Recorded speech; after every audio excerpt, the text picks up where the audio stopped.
అద్వానీకి దేశ అత్యున్నత పౌర పురస్కారం భారత రత్నం ప్రకటించిన భారత ప్రభుత్వం. అద్వానీతో మాట్లాడి అభినందన తెలియజేశారన్న మోదీ.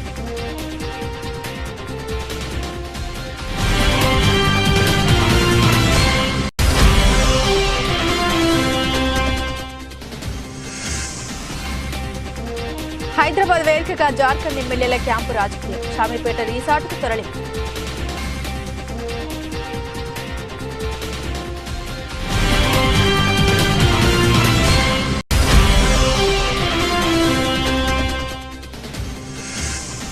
పెందుర్తి నియోజకవర్గంలో సిపిఎం పార్టీకి షాక్. పెందుర్తి ఎమ్మెల్యే అదీప్ రాజు ఆధ్వర్యంలో వైసీపీలో చేరిన సిపిఎం పార్టీకి చెందిన మహిళలు.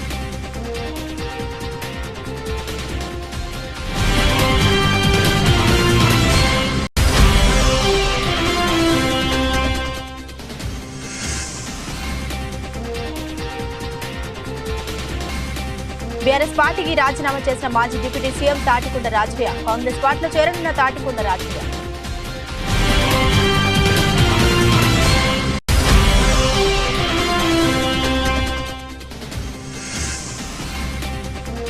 పద్మ పురస్కారాల విజేతలకు రేపు తెలంగాణ ప్రభుత్వ సన్మానం. హైదరాబాద్లోని శిల్పకళా వేదికలో సీఎం రేవంత్ చేతుల మీదుగా సన్మానం.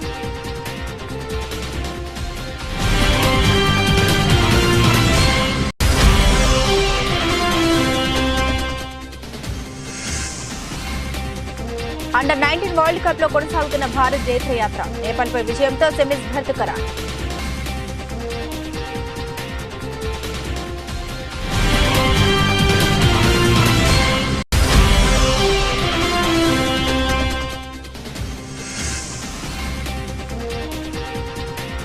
$73,000 మార్కును అధిగమించిన సెన్సెక్స్. ఇన్వెస్టర్ల ఉత్సాహాన్ని నింపిన కేంద్ర మధ్యంతర బడ్జెట్.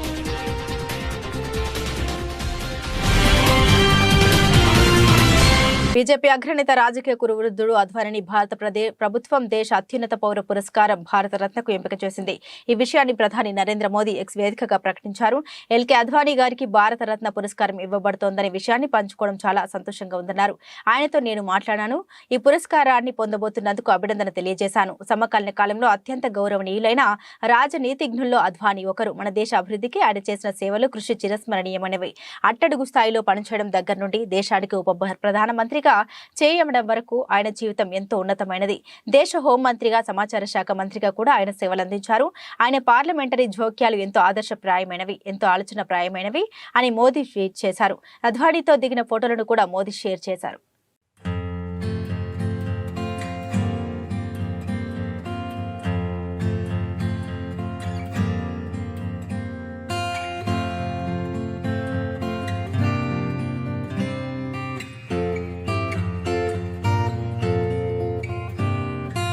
వచ్చే ఎన్నికలకు సంబంధించి వైఎస్ఆర్సీపీ తరపున 4 పార్లమెంట్ స్థానాలు, 6 అసెంబ్లీ స్థానాలకు ఇన్ఛార్జీలను మంత్రి మేరుగు నాగార్జున, పార్టీ ప్రధాన కార్యదర్శి సజ్జల రామకృష్ణారెడ్డి ప్రకటించారు. రాజమండ్రి, నర్సాపురం, గుంటూరు, చిత్తూరు ఎంపీ స్థానాలకు Mylavaram, Markapuram, Giddalur, Nellore city, GD, Nellore, Emmiganur MLA స్థానాలకు ఇన్ఛార్జీలుగా నియమించిన వారి పేర్లను వెల్లడించారు.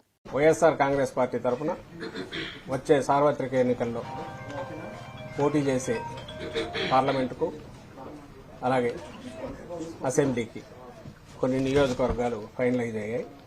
ఆ వివరాలు ఇప్పుడు మన మంత్రి మేరుగు నాగార్జున గారు చదివి వినిపిస్తారు.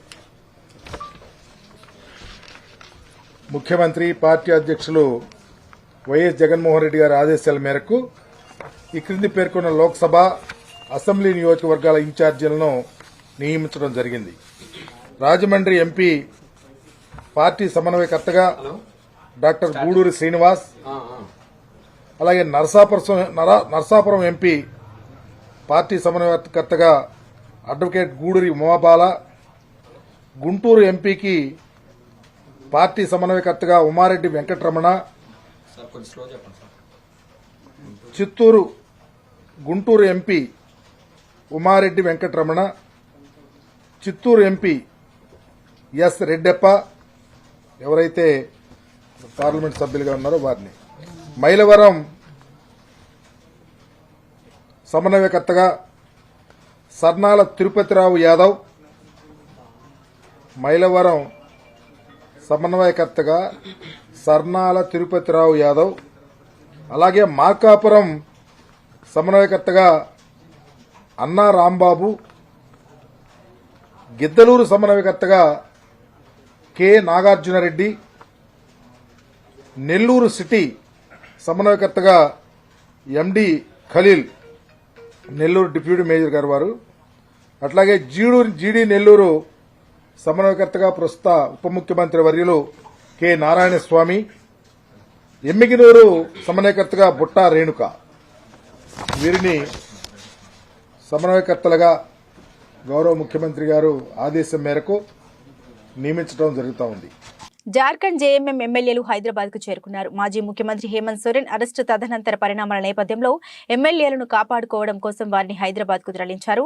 వారు నిన్ననే రావాల్సి ఉంది, కానీ వాతావరణం అనుకూలించకపోవడంతో శుక్రవారం చేరుకున్నారు. రాంచీ నుండి హైదరాబాద్ విమానాశ్రయానికి చేరుకున్న 12 మంది జేఎంఎం ఎమ్మెల్యేలను అటు నుండి నేరుగా షామీర్పేటలోని ఓ రిసార్ట్ కు 2 బస్సులు తరలించారు.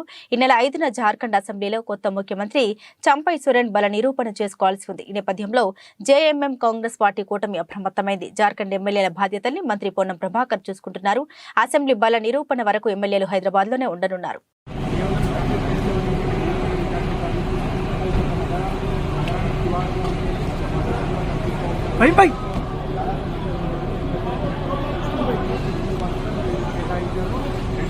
అన్నా ఎంతమంది అన్నా?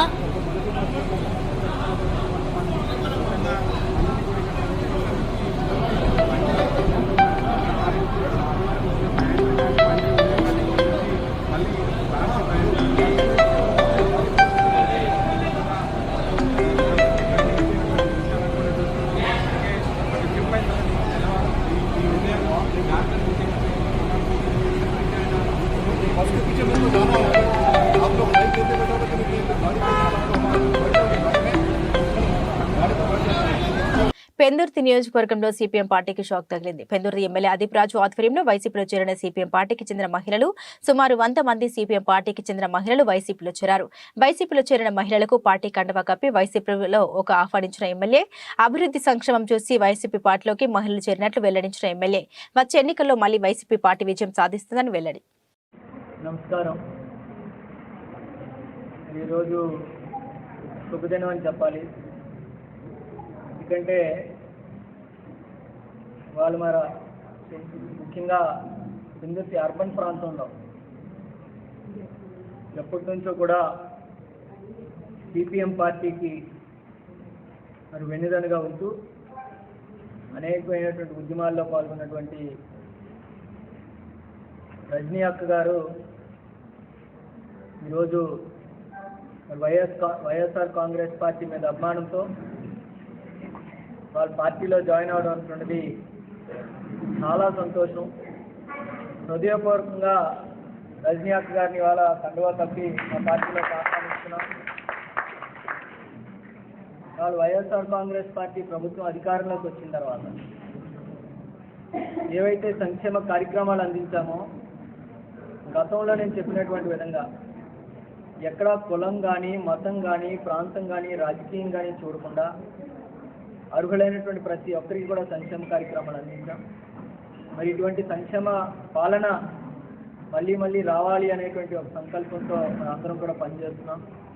మరి ఇటువంటి తరుణంలో అనేకమైనటువంటి రాజకీయ నాయకులందరూ కూడా రాజకీయ పార్టీలు ఏకమై ఒక సంక్షేమ ప్రభుత్వాన్ని జగన్మోహన్ రెడ్డి గారిని గద్దెదించాలని చూస్తున్నటువంటి సమయంలో మరి ఇటువంటి తరుణంలో మరి రజనీ అక్క లాంటి వాళ్ళు, విజ్ఞత ఉన్నటువంటి వాళ్ళు, సమస్యల మీద అవగాహన ఉన్నటువంటి వాళ్ళు వాళ్ళ పార్టీలోకి వచ్చి మాకు మద్దతు తెలిపినందుకు మరొకసారి మా పెందుర్తి నియోజకవర్గం వైఎస్ఆర్ పార్టీ తరఫున హృదయపూర్వకంగా 3 సంవత్సరాలుగా జీహెచ్ఎంసీలో 30 గంటలు కూడా ప్రజా సమస్యలపై చర్చ జరపలేదని, 3 నెలలకు ఒకసారి జరగాల్సిన కౌన్సిల్ సమావేశం 6 నెలలకు కూడా ఒకసారి జరగట్లేదని, దీనివల్ల జీహెచ్ఎంసీ ప్రజలు సమస్యలో కూరుకుపోయారని, జీహెచ్ఎంసీ అవినీతి అధికారుల చేతుల్లో బంధించబడిందని కార్పొరేటర్స్ అంటున్నారు. వెంటనే సర్వసభ్య సమావేశం జరపాలంటూ బీజేపీ కార్పొరేటర్లు గతంలో జనవరి 3, జనవరి 25 మరియు ఎన్నోసార్లు కమిషనర్ మరియు మేయర్కి విజ్ఞప్తి చేసినప్పటికీ ఉపయోగం లేకపోవడంతో తప్పని పరిస్థితుల్లో మల్కాజ్గిరి కార్పొరేటర్ శ్రవణ్ హైకోర్టును ఆశ్రయించడం జరిగింది. ఇప్పటికైనా సరే అధికారులు, అధికార పాలన యంత్రాంగం సిగ్గు తెచ్చుకొని సర్వసభ్య సమావేశాన్ని జరపాలని కార్పొరేటర్లు డిమాండ్ చేశారు. 3 సంవత్సరాల్లో కనీసం 30 గంటలు, 30 కన్నా తక్కువనే, కానీ 30 గంటల కన్నా తక్కువ సమయం కూడా ప్రజా సమస్యలపైన చర్చ జరగలేదు. ప్రతిసారి ఏదో ఒక నెపంతోనో అవినీతి ఆఫీసర్ల నిర్వాహకంతోనో కౌన్సిల్ ప్రతిసారి పోస్ట్ పోన్ అవుతా ఉంది. చర్చ సరిగ్గా జరగట్లేదు. జిహెచ్ఎంసీ సెక్షన్ 81C యాక్ట్ ప్రకారం ప్రతి 3 నెలలకి జరగాల్సినటువంటి కౌన్సిల్ సమావేశం 6 నెలలు అయినప్పటికీ కూడా పెట్టట్లేదు.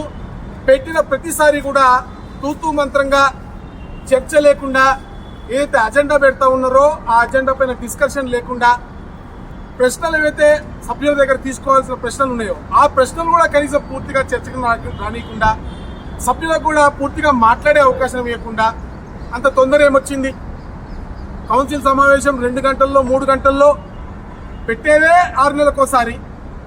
దాంట్లో కూడా 2 నెలలకి 3 నెలలకు ఒక్కసారి కౌన్సిల్ సమావేశాన్ని వెంటనే ముగించాల్సినటువంటి తొందరపాటు ఎందుకు? ఈరోజు మనందరినీ భాగ్యనగర్ ప్రజలు ఎన్నుకున్నది ప్రజా సమస్యలపైన చర్చించడానికి. ప్రజల మధ్య అనేక సమస్యలు ఉన్నాయి. ఒకవైపు కుక్కకాటు తోటి అనేక మంది పసిపిల్లలు చనిపోతా ఉన్నారు. నాలా పనుల నిర్లక్ష్యంలో అనేక మంది పసిపిల్లలు చనిపోతా ఉన్నారు. ఒక కలాసిగూడ కానీ ఒక అంబర్పేట కానీ నిన్న మనకి రాకపోయినా కూడా శంషాబాద్ లో కూడా ఒక ఘటన జరిగింది. అదే కాకుండా ఇంజనీరింగ్ పనుల జాప్యం, అవినీతి అధికారుల నిర్వాహకం. ఏ డిపార్ట్మెంట్ తీసుకున్నా, ఒక అర్బన్ బయోడైవర్సిటీ తీసుకున్నా, టౌన్ ప్లానింగ్ తీసుకున్నా, ఏ ఒక్క డిపార్ట్మెంట్ తీసుకున్నా పూర్తిగా అవినీతిమయమైంది. పెందుర్తి 96, 97 వార్డుల్లో ఎమ్మెల్యే అదీప్ రాజు పలు అభివృద్ధి కార్యక్రమాలకు శంకుస్థాపన చేశారు. ఈ సందర్భంగా ఆయన మాట్లాడుతూ ఉత్తరాంధ్రలో తిరుపతిగా కొలవబడుతున్న పెందుర్తి వెంకటాద్రిపై గత కొన్ని సంవత్సరాలుగా వెంకటాద్రి ఘాట్ రోడ్డు పనులు ప్రయత్నించినప్పటికీ తన హయాంలో జరగడం చాలా అదృష్టంగా భావిస్తున్నానని తెలిపారు. అంతేకాక 96, 97 వార్డుల్లో సుమారు 4 కోట్ల రూపాయల ఖర్చుతో పలు అభివృద్ధి కార్యక్రమాల పనులకు శంకుస్థాపన జరిగాయని, త్వరితగతిన పనులు ప్రారంభించి పూర్తి చేయాలని అధికారులకు ఆదేశాలు జారీ చేశామని తెలిపారు. ఈ కార్యక్రమంలో భాగంగా పలువురు నాయకులు, స్థానిక ప్రజలు పాల్గొన్నారు. తిరుపతిగా పిలుచుకునేటువంటి పెందుర్తిలో ఉన్నటువంటి శ్రీ శ్రీ శ్రీ వెంకటేశ్వర స్వామి వారి ఆలయానికి సంబంధించినటువంటి ఏదైతే ఘాట్ రోడ్, దిగువ ఘాట్ రోడ్ ఉందో, మరి గత కొంతకాలంగా అనేకమైన పెద్దలు ప్రయత్నించినప్పటికీ కూడా అది కుదరలేదు. స్వామివారి ఆశీస్సులతో మరి ముఖ్యంగా మనం ఈ ఘాట్ రోడ్ని ఫామ్ చేయడమే కాకుండా దానికి సంబంధించి ఇవాళ బీటీ లేయర్ వేయడానికి కూడా 61,40,000 రూపాయలతో దానికి కూడా శంకుస్థాపన చేసుకోవడం జరిగింది. ఖచ్చితంగా ఈ దిగువ రోడ్ అంటున్నది కొన్ని వేల మంది భక్తులు ఇవాళ మన ఈ ఈ దేవాలయానికి వస్తున్నారు కాబట్టి వాళ్ళందరికీ కూడా అన్ని విధాలుగా అనుకూలంగా ఉండేటువంటి ఒక మంచి రోడ్ని, దిగువ రోడ్ని కూడా మరి బీటీ రోడ్డుకి శంకుస్థాపన చేసుకోవడం జరిగింది. దాంతోపాటు మరి ఏదైతే ఎప్పటి నుంచో ప్రజల తాలూకు ఆకాంక్ష, మరి ముఖ్యంగా ఇదే 96 వార్డుకి సంబంధించి పెందుర్తి పోలీస్ స్టేషన్ నుంచి రైల్వే స్టేషన్ వరకు వెళ్ళేటువంటి రోడ్డును కూడా పూర్తిగా వైడెన్ చేస్తూ సుమారుగా 1,54,00,000 రూపాయలతో మరి దానికి కూడా శంకుస్థాపన చేసుకున్నాం. అంతేకాకుండా 95వ వార్డులో కూడా ఒక ప్రధానమైనటువంటి రోడ్డు ఏదైతే ఉందో కంఫర్ట్ హోమ్స్కి వెళ్ళేటువంటి రోడ్డును కూడా సుమారుగా 1,67,00,000 రూపాయలతో శంకుస్థాపన చేసుకున్నాము. అదేవిధంగా 93వ వార్డులో కూడా ఒక చిన్న కాంపౌండ్ వాల్కి అన్నీ కూడా ఇవాళ శంకుస్థాపన చేసుకోవడం జరిగింది. సుమారుగా 3,96,16,000 అంటే 4 లక్షలు తక్కువ 4 కోట్ల రూపాయలకు సంబంధించిన వర్క్లకి వాళ్ళు శంకుస్థాపనలు చేశాము. మెదక్ జిల్లా రామాయంపేట పట్టణంలో కాంగ్రెస్ పార్టీ నాయకులు విలేకరుల సమావేశం ఏర్పాటు చేశారు. ఈ సందర్భంగా కాంగ్రెస్ పార్టీ రాష్ట్ర కార్యదర్శి సుప్రభాతరావు మాట్లాడుతూ 6వ తారీఖున సిద్దిపేట పట్టణంలో కాంగ్రెస్ పార్టీ కార్యాలయ ప్రారంభోత్సవం జరుగుతుందని పేర్కొన్నారు. ఆ రోజు మైనంపల్లి హనుమంతరావు ఆధ్వర్యంలో కొంపల్లి నుండి 1000 కార్లతో కాంగ్రెస్ పార్టీ నాయకులు, కార్యకర్తలు సిద్దిపేటకు తరలి రావడం జరుగుతుందన్నారు. మెదక్ అసెంబ్లీ నియోజకవర్గం నుండి కాంగ్రెస్ పార్టీ నాయకులు, కార్యకర్తలు పెద్ద ఎత్తున తరలి రావాలని పిలుపునిచ్చారు. హనుమంతరావు గారు, మైనంపల్లి రోహితరావు గారు, మన శాసనసభ్యులు కలిసి కొంపల్లి నుండి 1000 కార్లతో కాన్వాయిగా సిద్దిపేట నియోజకవర్గాన్ని చుట్టుముట్టబోతుంటూ అక్కడ ఆ నియోజకవర్గ పర్యటనలో భాగంగా సిద్దిపేట పట్టణంలో పార్టీ కార్యాలయానికి శంకుస్థాపన చేస్తూ అక్కడ కార్యక్రమాలు దానికి మెదక్ నియోజకవర్గం నుండి ప్రతి కాంగ్రెస్ నాయకుడు, ప్రతి కాంగ్రెస్ కార్యకర్త కూడా మా ఎమ్మెల్యే రోహితరావు గారి ఆధ్వర్యంలో భారీ స్థాయిలో ఈ ప్రాంతం నుంచి కూడా కాంగ్రెస్ శ్రేణులు తరలి వెళ్ళి సిద్దిపేటలో హరీష్ రావుతో తాడుపేట తెలుసుకోవడానికి కాంగ్రెస్ నాయకులు సిద్ధంగా ఉన్నాం. ఎందుకంటే మెదక్ నియోజకవర్గం సర్వనాశనం కావడానికి ముఖ్య కారకుడు హరీష్ రావు గారు. ఈ ప్రాంతంలో తన అహంకారంతో అట్టడుగు స్థాయికి తీసుకుపోయిన ఈ నియోజకవర్గాన్ని మన శాసనసభ్యురాల నిర్లక్ష్యం వల్ల ఇంకా హరీష్ రావు గారు ఓడిపోయాక కూడా వాళ్ళు బుద్ధి తెచ్చుకోకుండా మళ్ళీ మెదక్ నియోజకవర్గంలో పర్యటిస్తూ హరీష్ రావు తన ఇష్టం వచ్చినట్టు మాట్లాడుతూ కేవలం 2 నెలలు కూడా కాంగ్రెస్ పార్టీ అధికారంలోకి వచ్చి రాలేదు. ఈ మళ్ళీ ఇక్కడ మీటింగ్లు పెట్టుకుంటూ ఆయన వంకర బుద్ధి పొందుకోకుండా మళ్ళీ మెదక్ నియోజకవర్గంలో పర్యటిస్తూ కాంగ్రెస్ పార్టీపై మా శాసనసభ్యునిపై తన నోటికి వచ్చినట్టు మాట్లాడుతుంటూ దాన్ని తీవ్రంగా కాంగ్రెస్ పార్టీ ఖండిస్తుంది. ఇక నుంచి హరీష్ రావు గారు మెదక్లో అడుగు పెడితే ఈ మెదక్ నియోజకవర్గంలో ఆయన అడుగు పెడితే ఎక్కడికక్కడ అడ్డుకుంటాం, ఆయన ఈ నియోజకవర్గం పులిమేరలు దాటించి కొడతామని చెప్పి తెలియజేస్తున్నాం. ఎట్టి పరిస్థితుల్లో హరీష్ రావును వదిలిపెట్టే ప్రసక్తి లేదు. మెదక్ పూర్తిగా అభిమానం కానీ కూడా ఆయనే కారణం. కాబట్టి ఆయన ఇక్కడైనా బుద్ధి తెచ్చుకొని ఆయన సిద్దిపేటకు పరిమితం అయితే మంచిగుంటుంది, లేనట్టయితే ఆయన అడుగుకుంటామని హెచ్చరిస్తున్నాం. అదేవిధంగా ఖచ్చితంగా ప్రతి గ్రామం నుంచి ఈ నియోజకవర్గంలో ప్రతి గ్రామం నుంచి కూడా హరీష్ రావు కాన్స్టిట్యూన్సీ చుట్టుముడతామని హెచ్చరిస్తున్నాం. ఎచ్చర నియోజకవర్గం రాణస్థలం మండలం పీసీని గ్రామ నూతన సచివాలయ భవనాన్ని ఎన్ఆర్ఈజీఎస్ నిధులతో 40 లక్షల వ్యయంతో ఎచ్చర్ల ఎమ్మెల్యే గొర్ల కిరణ్ కుమార్ చేతుల మీదుగా ప్రారంభించారు. ఈ కార్యక్రమంలో జిల్లా ప్రధాన కార్యదర్శి రాణస్థలం మండలం ఎంపీపీ ప్రతినిధి Pinninti Sai Kumar, Etcherla market committee chairman ప్రతినిధి లంకలపల్లి ప్రసాద్, మండల పార్టీ అధ్యక్షులు మహంతి పెద్దరాము నాయుడు, వైస్ ఎంపీపీ రాయపురెడ్డి బుజ్జి, రాష్ట్ర కార్పొరేషన్ డైరెక్టర్ పిల్ల ఆనంద్ పాత్రుడు, మహిళా అధ్యక్షురాలు గూరాన మానస, సర్పంచుల సంఘం అధ్యక్షులు రెడ్డి విశ్వేశ్వరరావు, పీసీని పంచాయతీ ఎంపీటీసీ పత్తివాడ నాగమణి, రణస్థలం మండలం సర్పంచులు, ఎంపీటీసీలు, గ్రామ సచివాలయ కన్వీనర్లు, వైఎస్ఆర్ కాంగ్రెస్ పార్టీ నాయకులు, గృహ సారథులు, పంచాయతీ కార్యదర్శి, వీఆర్ఓ, గ్రామ సచివాలయ సిబ్బంది, గ్రామ వాలంటీర్లు తదితరులు పాల్గొన్నారు.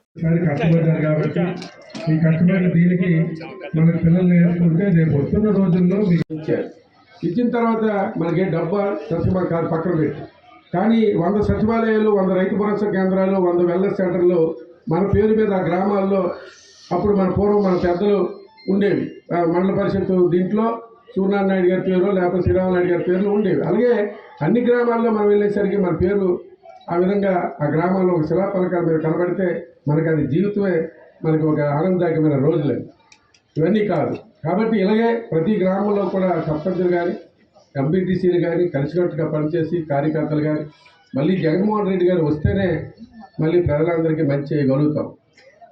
లేదు ఈ ప్రభుత్వం మీద ఏమైనా మనం అశ్రద్ధ వహించి మనం ఏమైనా పని చేయక పక్కన పెట్టి ఏమైనా అశ్రద్ధ వహించామా, రేపు రానున్న రోజుల్లో ప్రజలకు ఎటువంటి పరిస్థితుల్లో సంక్షేమ పథకాలు ఉండవు, ఇలాంటి అభివృద్ధి కార్యక్రమాలు కూడా ఉండవు. ఎందుకంటే జగన్మోహన్ రెడ్డి గారు ఇన్ని మంచి పని చేసి 2,60,000 కోట్ల రూపాయలు ప్రజలకి సంక్షేమ పథకాల ద్వారా ఇస్తే జగన్మోహన్ రెడ్డి గారే ఓడిపోతే వచ్చిన చంద్రబాబు, పవన్ కళ్యాణ్ లాంటి వాళ్ళు ప్రజలు ఏమైనా ఉంచుతారని ఒకసారి ఆలోచన చేయండి. ఇది ఆలోచన చేయండి. ఎందుకంటే ప్రజలందరికీ ఏ నాయకుడు అవసరం లేకుండా డైరెక్ట్గా మా అవసరం కానీ, ఎమ్మెల్యే అవసరం కానీ, ఎంపీపీ అవసరం కానీ, ప్రెసిడెంట్ అవసరం కానీ, ఎంపీటీసీ అవసరం కానీ లేకుండా ప్రతి ఒక్క కార్యక్రమాన్ని ఏమైనా డిస్టర్బెన్స్ ఉంటుందని ఒక ఆలోచనతో పక్కన పెట్టి మీ అందరికి ఇవ్వడం జరుగుతుంది. ఇది ఆలోచన చేసి వస్తే మళ్ళీ మరిన్ని మంచి సంక్షేమ పథకాలు అందించడం జరుగుతుంది, గ్రామ అభివృద్ధి జరుగుతుంది. ఈరోజు ఆర్థికంగా మహిళలు ఎంత బాగా ముందున్నారో మీరు అందరూ కూడా గమనించారు. ఇన్ని చేసిన జగన్మోహన్ రెడ్డి గారు ఒకటే మాట అన్నారు. కాకినాడ జిల్లా జగ్గంపేట గండపల్లి మండలం ఉప్పలపాడు గ్రామంలో వైసీపీకి కోలుకోలేని భారీ షాక్ తగిలిందని వైసీపీకి సంబంధించిన సర్పంచ్ అడబాల రామాంజనేయులు, ఉప సర్పంచ్ రాయుడు జ్యోతి, వార్డు మెంబర్లు ధార వెంకటరమణ, జక్కంపొడి వెంకన్న, మోడిపోయిన అమ్మాజీ, మామిడాల పెద్దకాపు, సర్పంచ్ రామాంజనేయులు అనుచరగణం 500 మందితో రాష్ట్ర తెలుగుదేశం పార్టీ ఉపాధ్యక్షులు జ్యోతుల నెహ్రూ సమక్షంలో తెలుగుదేశం పార్టీలో చేరారు. వీరందరికీ నెహ్రూ పార్టీ కండవాలతో స్వాగతం పలికారు. ముందుగా జ్యోతుల నెహ్రూకు భారీ ఊరేగింపుగా నాయకులు, కార్యకర్తలు, అభిమానులు బాణసంచ కాల్పులతో గ్రామ సచివాలయం వరకు మహిళల మంగళహారతులతో ఘనంగా స్వాగతం పలికారు. పని కావాలంటే నిర్మమతంగా పని అడిగేవాడు, చేయించుకునేవాడు. ఎవరు వచ్చినా పని చేయడం అన్నది అదొక అలవాటు. మా వాళ్ళు ఇబ్బంది పడేవారు కూడా. అయినా ఆయన ఒక సిద్ధాంతంతో ఉండడం, ఆ రకంగా మరి రాజకీయంగా దూరంగా ఉన్నాం. తర్వాత ఆంజనేయులు తెలుగుదేశం పార్టీలోకి వచ్చాడు. ఎప్పుడు వచ్చాడు, ఎందుకు వచ్చాడు? కాంగ్రెస్ పార్టీలో ఉన్నటువంటి నాయకుడు తెలుగుదేశం పార్టీ పార్లమెంటు సభ్యుడిగా ఎన్నిక అభ్యర్థి అయితే అప్పుడు అతనితో పాటు కూడా ఇక్కడికి వచ్చినటువంటి పరిస్థితి. అంటే ఈ రాష్ట్రంలో కాంగ్రెస్ పార్టీ అట్టడుగుపోయింది, ఎవరు ఆదరించేవాళ్ళు లేరు. ఆయన ఇది ఎందుకు చెప్తున్నానంటే కొందరాజు యొక్క వ్యక్తిత్వం గురించి. మళ్ళీ అది పునర్నిర్మాణం అవుతుందని ఆశ లేదు. అయినా సరే ఎందుకో అందుకు నేను ఆ సిద్ధాంతాలకు కట్టుబడి కాంగ్రెస్ కండువ వేసుకున్నాను భుజం మీద. ఈ దశలో నేను ఎందుకు తీసేయాలి అని చెప్పేసి అతను తీసేయకుండా ఉన్నాడు. వికారాబాద్ జిల్లా యాలాల మండలం తిమ్మాయిపల్లి గ్రామంలోని బాలింతల పసిపిల్లల్ని వారి ఆరోగ్యం పట్ల అంశాలపై గ్రామానికి చెందిన ఏఎన్ఎం ఆశా వర్కర్లను అడిగి తెలుసుకున్నారు. ప్రతి నెలలో శనివారం ఏదో ఒక శనివారం గ్రామీణ ప్రాంతాలకు వెళ్లి పర్యవేక్షణ చేయవలసి ఉంటుందన్నారు. అందులో భాగంగానే తిమ్మాయిపల్లి గ్రామాన్ని సందర్శించడం జరిగిందని తెలిపారు. రిపోర్ట్స్ బాగానే ఉన్నాయి, కొద్దిగా చేర్పులు మార్పులు అవసరమని వారికి సూచించినట్లు ఆయన తెలిపారు. ఈ కార్యక్రమంలో అంగన్వాడీ కార్యకర్తలు జయంతి, ఆశా వర్కర్ వెంకటమ్మ పాల్గొన్నారు. బాలింతలు సెంటర్ కి వచ్చి పిల్లల్ని చూయించారు. డిప్టీ డిమాండ్ వచ్చే తాండూరు డివిజన్. మామూలుగా మనకు వైద్య ఆరోగ్య శాఖలో ప్రతి బుధవారము శనివారము పిల్లలకు సంబంధించిన వ్యాధి నిరోధక టీకాలు, గర్భవతులను పరీక్ష చేయడం, ఇది ఒక యాక్షన్ ప్లాన్ ఉంటుంది. బుధవారం అయితే హెడ్ క్వార్టర్స్లో, శనివారము మనకు చిన్న చిన్న విలేజ్లో అంటే గ్రామ పంచాయతీలలో ఉంటుంది. ఆ విధంగా మనం ఈరోజు తిమ్మాయిపల్లి గ్రామానికి రావడం జరిగింది. ఇక్కడ దాదాపు 10 మంది పిల్లలకు ఈరోజు వ్యాక్సిన్ డ్యూ ఉంది వాళ్ళకు.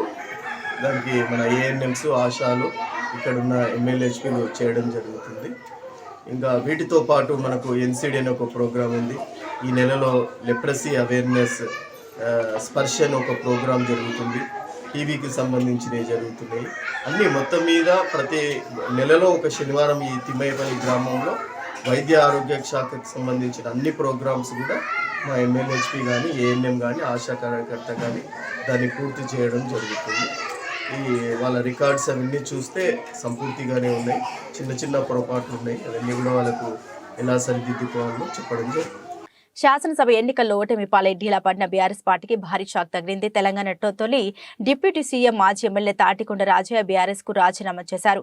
ఆయన కాంగ్రెస్ పార్టీలో చేరనున్నట్లు సమాచారం. గత ఎన్నికల్లో స్టేషన్ ఘన్పూర్ టికెట్ ను రాజయ్యకు కేసీఆర్ నిరాకరించారు. ఆయన స్థానంలో కడియం శ్రీహరికి టికెట్ ఇచ్చారు. దీంతో అప్పటి నుండే ఆయన తీవ్ర అసహనంతో ఉన్నారు. తన అనుచరులతో లోతుగా చర్చించిన తర్వాత పార్టీకి గుడ్ బై చెప్పడమే బెటర్ అనే నిర్ణయానికి ఆయన వచ్చారు. ఇప్పటికే ఆయన మంత్రి పొంగులేటి శ్రీనివాసరెడ్డితో చర్చలు జరిపారు. సీఎం రేవంత్ రెడ్డి సమక్షంలో ఆయన కాంగ్రెస్ లో చేరే అవకాశం కూడా ఉంది. ఇప్పటికే 5 బీఆర్ఎస్ ఎమ్మెల్యేలు రేవంత్ రెడ్డిని కలవడం జరిగింది. రాష్ట్ర రాజకీయాల్లో వేడిని పెంచింది. నియోజకవర్గ అభివృద్ధి గురించి చర్చించడానికి సీఎంను కలిశామని వీరు చెబుతున్నప్పటికీ వీరి కలయిక పలు అనుమానాలకు తావిస్తోంది. పద్మ పురస్కారాలకు ఎంపికైన విజేతల్ని తెలంగాణ ప్రభుత్వం ఘనంగా సన్మానించనుంది. రేపు శిల్పకళ వేదికలో సన్మాన కార్యక్రమాన్ని నిర్వహించనున్నారు. పద్మ విభూషణ్ కు ఎంపికైన మాజీ ఉపరాష్ట్రపతి వెంకయ్యనాయుడు, సినీ నటుడు చిరంజీవిని మంత్రి జూపల్లి కృష్ణారావు సీఎం రేవంత్ రెడ్డి తరపున ఆహ్వానించారు. వెంకయ్యనాయుడును జూబ్లీహిల్స్ లోని ఆయన నివాసంలో చిరంజీవిని అన్నపూర్ణ స్టూడియోస్ లో మంత్రి మర్యాదపూర్వకంగా కలిసి శుభాకాంక్షలు తెలియజేశారు. శాలువ కప్పి పుష్పగుచ్చాలు అందించి అభినందన తెలియజేశారు. వెంకయ్యనాయుడు చిరంజీవితో పాటు పద్మశ్రీ పురస్కారాలకు ఎంపికైన బుర్రవీణ వాద్యకారుడు, దాసరి కొండప్ప, యక్షగాన కళాకారుడు గడ్డం సమ్మయ్య, సాహితీవేత్తలు కూరెళ్ల విఠలాచార్య, కేతావత్ సోమ్లాల్, శిల్ప కళాకారుడు సత్తి ఆనందాచారిని రేపు రాష్ట్ర ప్రభుత్వం ఘనంగా సత్కరించనుంది. పద్మశ్రీ విజేతలను రాష్ట్ర ప్రభుత్వం తరపున ఆహ్వానించాలని మంత్రి జూపల్లి సాంస్కృతిక శాఖ అధికారులను ఆదేశించారు. డీటెయిల్స్ చూస్తే దక్షిణాఫ్రికాలో జరుగుతున్న అండర్-19 వరల్డ్ కప్ లో భారత్ జోరు కొనసాగుతుంది. సూపర్ 6 దశలోనూ భారత్ కుర్రాల జట్టు ఎదురు లేకుండా ముందుకు సాగుతోంది. ఇవాళ బ్లూ ఫౌంటైన్ లో నేపాల్ తో జరిగిన మ్యాచ్ లో భారత్ 132 పరుగుల తేడాతో భారీ విజయాన్ని అందుకుంది. తద్వారా సెమీస్ బెర్త్ ఖరారు చేసుకుంది. ఈ మ్యాచ్ లో టాస్ గెలిచి బ్యాటింగ్ చేసిన భారత్ నిర్ణీత 50 ఓవర్లలో 5 వికెట్లకు 297 పరుగులు చేశారు. సచిన్ దాస్, కెప్టెన్ ఉదయ్ సహరాన్ సెంచరీలతో మెరిశారు. అనంతరం 298 పరుగుల భారీ లక్ష్యంతో బరిలో దిగిన నేపాల్ జట్టు 50 ఓవర్లలో 9 వికెట్లకు 165 పరుగులు చేసి ఓటమి పాలైంది. ఆ జట్టులో కెప్టెన్ దేవ్ ఖనాల్ చేసిన 33 పరుగులే అత్యధికం. చివర్లో దుర్గేష్ గుప్తా నాటౌట్, ఆకాష్ చంద్ పోరాడంతో నేపాల్ ఆలౌట్ కాకుండా తప్పించుకుంది. భారత్ బౌలర్లో సమీ ఫౌండే 4 వికెట్లతో నేపాల్ దెబ్బతీశారు. అర్షిన్ కులకర్ని 2, రాజ్ లింబానీ 1, ఆరాధ్య శుక్లా 1, మురుగన్ అభిషేక్ 1 వికెట్ తీశారు. దేశీయ స్టాక్ మార్కెట్లో ఈ రోజు ఫుల్ జోష్ కనిపించింది. మధ్యంత బడ్జెట్ లో కేంద్ర ప్రభుత్వం ప్రజాకర్షక పథకాల జోలికి వెళ్లకపోవడం ఇన్వెస్టర్లను ఎంతగానో ఆకట్టుకుంది.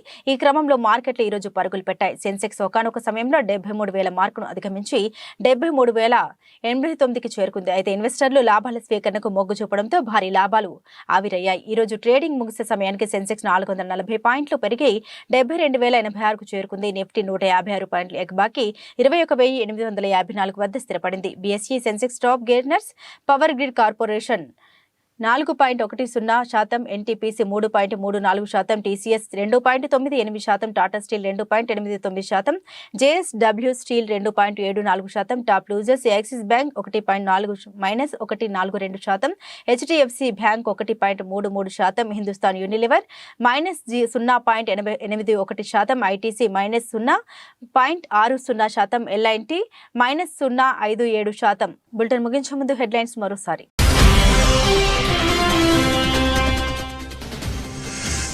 అద్వానీకి దేశ అత్యున్నత పౌర పురస్కారం భారత రత్నం ప్రకటించిన భారత ప్రభుత్వం.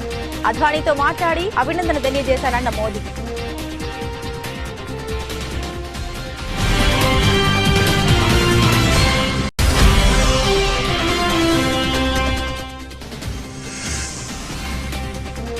హైదరాబాద్ వేదికగా జార్ఖండ్ ఎమ్మెల్యేల క్యాంపు రాజకీయం. షామీర్పేట రిసార్టుకు తరలింపు.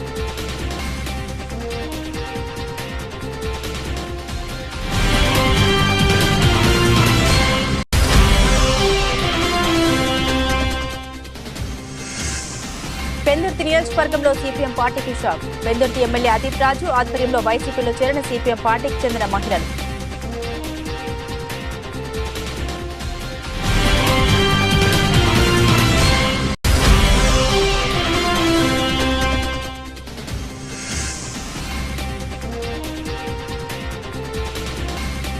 బీఆర్ఎస్ పార్టీకి రాజీనామా చేసిన మాజీ డిప్యూటీ సీఎం తాటికొండ రాజయ్య. కాంగ్రెస్ పార్టీలో చేరనున్న Tatikonda Rajaiah.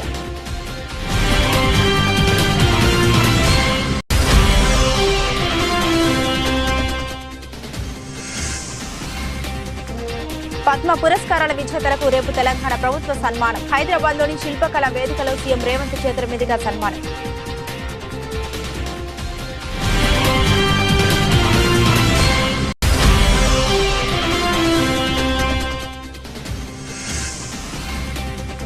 Under-19 world cup లో కొనసాగుతున్న భారత్ జైత్రయాత్ర. నేపాల్పై విజయంతో సెమీస్ భర్తీ ఖరారు.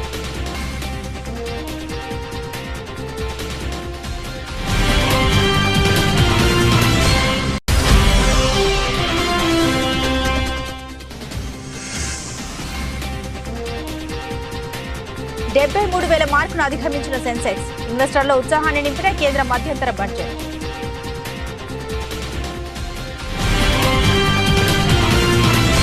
ఇవి బులెటిన్లోని విశేషాలు. తిరిగి మరో బులెటిన్తో మళ్ళీ కలుసుకుందాం. సెలవు.